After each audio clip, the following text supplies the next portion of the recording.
പെട്ടിട്ടുള്ളതാ. അതെല്ലാവർക്കും അറിയാൻ ചെയ്യാം. അതുകൊണ്ട് തന്നെ പണ്ട് രഘുവേട്ടന്റെ ഗാർമെന്റ് യൂണിറ്റ് തീ പിടിച്ച് നശിച്ചതിന്റെ കടം ഈ കുടുംബത്തിന്റെ കടവാ.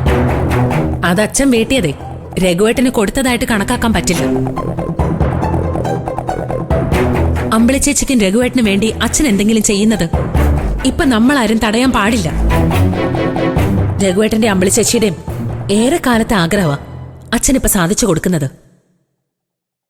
അടുത്തത് തീർച്ചയായിട്ടും അച്ഛൻ പരിഗണിക്കാൻ പോകുന്നത് ചീരുവിന്റെയും വിനയന്റെയും കാര്യമായിരിക്കും.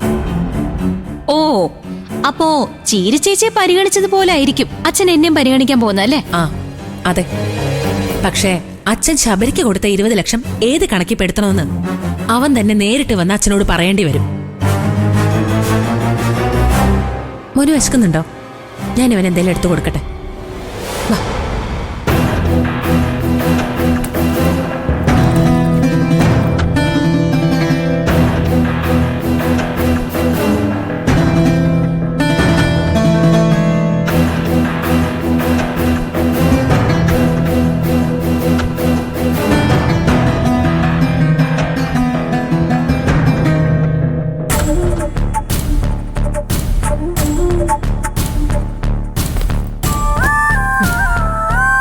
ഇങ്ങോട്ട് വരുമ്പോ ഞാൻ വണ്ടിയിലിരുന്ന് പറഞ്ഞില്ലേ രഘുവേട്ട, ഇതിനും അവസാന നിമിഷം എന്തെങ്കിലും ഒരു പാര വന്നേക്കുമെന്ന്.